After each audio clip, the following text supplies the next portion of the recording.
شروع اللہ کا نام لے کر جو بڑا مہربان نہایت رحم والا ہے۔ یاسین، حکمت بھرے قرآن کی قسم، تم یقیناً پیغمبروں میں سے ہو، بالکل سیدھے راستے پر۔ یہ قرآن اس ذات کی طرف سے اتارا جا رہا ہے جس کا اقتدار بھی کامل ہے، جس کی رحمت بھی کامل، تاکہ تم ان لوگوں کو خبردار کرو جن کے باپ داداؤں کو پہلے خبردار نہیں کیا گیا تھا، اس لیے وہ غفلت میں پڑے ہوئے ہیں۔ حقیقت یہ ہے کہ ان میں سے اکثر لوگوں کے بارے میں بات پوری ہو چکی ہے، اس لیے وہ ایمان نہیں لاتے۔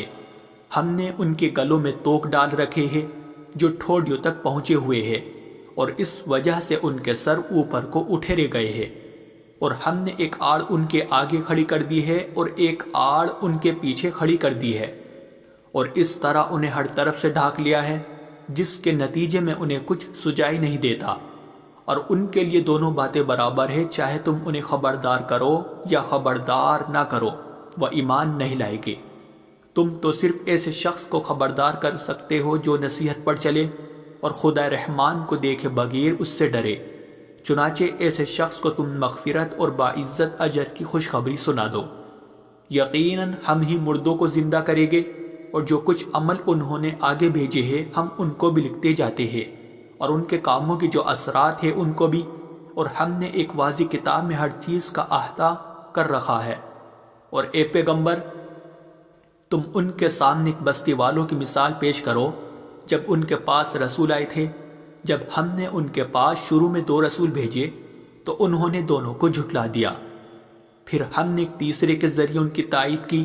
اور ان سب نے کہا کہ یقین جانو ہمیں تمہارے پاس رسول بنا کر بھیجا گیا ہے۔ انہوں نے کہا تمہاری حقیقت اس کے سوا کچھ بھی نہیں ہے کہ تم ہم جیسے ہی آدمی ہو، اور خدا رحمان نے کوئی چیز نازل نہیں کی ہے، اور تم سراسر جھوٹ بول رہے ہو۔ ان رسولوں نے کہا ہمارا پروردگار خوب جانتا ہے کہ ہمیں واقعی تمہارے پاس رسول بنا کر بھیجا گیا ہے، اور ہماری ذمہ داری اس سے زیادہ نہیں ہے کہ صاف صاف پیغام پہنچا دے۔ بستی والوں نے کہا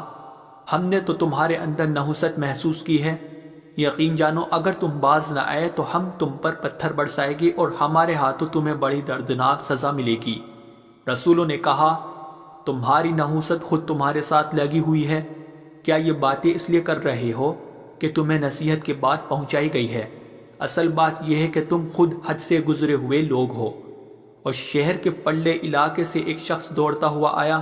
اس نے کہا اے میری قوم کے لوگوں، ان رسولوں کا کہنا مان لو،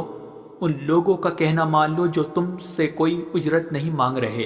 اور وہ صحیح راستے پر ہے، اور بھلا میں اس ذات کی عبادت کیوں نہ کروں جس نے مجھے پیدا کیا ہے، اور اسی کی طرف تم سب کو واپس بھیجا جائے گا۔ بھلا کیا اسے چھوڑ کر میں ایسوں کو معبود مانوں کہ اگر خدا رحمان مجھے کوئی نقصان پہنچانے کا ارادہ کر لے تو ان کی سفارش میرے کسی کام نہ آئے، اور نہ وہ مجھے چھڑا سکے۔ اگر میں ایسا کروں گا تو یقیناً میں کھلی گمراہی میں مبتلا ہو جاؤں گا۔ میں تو اپنے پروردگار پر ایمان لا چکا، اب تم بھی میری بات سن لو۔ آخر کار بستی والوں نے اسے قتل کر دیا، اور اللہ کی طرف سے اس سے کہا گیا کہ جنت میں داخل ہو جاؤ۔ اس نے جنت کی نعمتیں دیکھ کر کہا کہ کاش میری قوم کو معلوم ہو جائے کہ اللہ نے کس طرح میری بخشش کی ہے اور مجھے باعزت لوگوں میں شامل کیا ہے۔ اور اس شخص کے بعد ہم نے اس کی قوم پر آسمان سے کوئی لشکر نہیں اتارا، اور نہ ہمیں اتارنے کی ضرورت تھی، وہ تو بس ایک ہی چنگھاڑ تھی جس سے وہ ایک دم بجھ کر رہ گئے۔ افسوس ہے ایسے بندوں کے حال پر، ان کے پاس کوئی رسول ایسا نہیں آیا جس کا وہ مذاق نہ اڑاتے رہے ہو۔ کیا انہوں نے نہیں دیکھا کہ ان سے پہلے ہم نے کتنی قوموں کو اس طرح ہلاک کر چکے ہیں کہ وہ ان کے پاس لوٹ کر نہیں آتے؟ اور یہ جتنے لوگ ہیں ان سبھی کو اکٹھا کر کے ہمارے سامنے حاضر کیا جائے گا، اور ان کے لیے ایک نشانی وہ زمین ہے جو مردہ پڑی ہوئی تھی، ہم نے اسے زندگی عطا کی، اور اس نے غلہ نکالا جس کی خوراک یہ کھاتے ہیں، اور ہم نے اس زمین میں کھجوروں اور انگوروں کے باغ پیدا کیے، اور ایسا انتظام کیا کہ اس میں سے پانی کے چشمے پھوٹ نکلے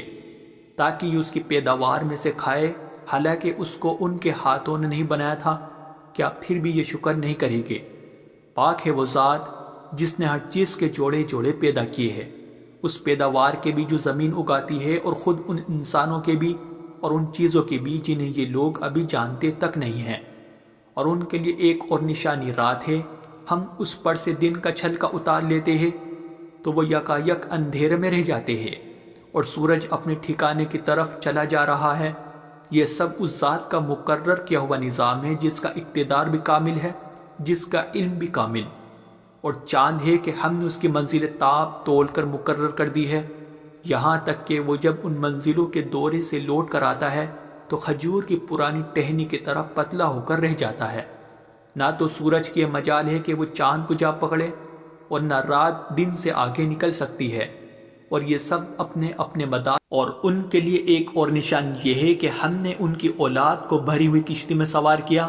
اور ہم نے ان کے لیے اسی جیسی اور چیزیں بھی پیدا کی جن پر یہ سواری کرتے ہیں، اور اگر ہم چاہیں تو انہیں غرق کر ڈالے، جس کے بعد نہ تو کوئی ان کی فریاد کو پہنچے اور نہ ان کی جان بچائی جا سکے۔ لیکن یہ سب ہماری طرف سے ایک رحمت ہے اور ایک معین وقت تک زندگی کا مزہ اٹھانے کا موقع ہے جو انہیں دیا جا رہا ہے۔ اور جب ان سے کہا جاتا ہے کہ بچو اس عذاب سے جو تمہارے سامنے ہے اور جو تمہارے مرنے کے بعد آئے گا تاکہ تم پر رحم کیا جائے، تو وہ ذرا کان نہیں دھرتے، اور ان کے پروردگار کی نشانیوں میں سے کوئی نشانی ایسی نہیں آتی جس سے وہ منہ نہ موڑ لیتے ہو۔ اور جب ان سے کہا جاتا ہے کہ اللہ نے تمہیں جو رزق دیا ہے اس میں سے غریبوں پر بھی خرچ کرو، تو یہ کافر لوگ مسلمانوں سے کہتے ہیں کہ کیا ہم ان لوگوں کو کھانا کھلائے جنہیں اگر اللہ چاہتا تو خود کھلا دیتا؟ مسلمانوں، تمہاری حقیقت اس کے سوا کچھ بھی نہیں کہ تم کھلی گمراہی میں پڑے ہوئے ہو، اور کہتے ہیں کہ یہ قیامت کا وعدہ کب پورا ہوگا؟ مسلمانوں بتاؤ اگر تم سچے ہو۔ دراصل یہ لوگ بس ایک چنگاڑ کا انتظار کر رہے ہیں جو ان کی حجت بازی کے عین درمیان انہیں آ پکڑے گی، پھر نہ یہ کوئی وصیت کر سکے گے اور نہ اپنے گھر والوں کے پاس لوٹ کر جا سکے گے، اور سور پھونکا جائے گا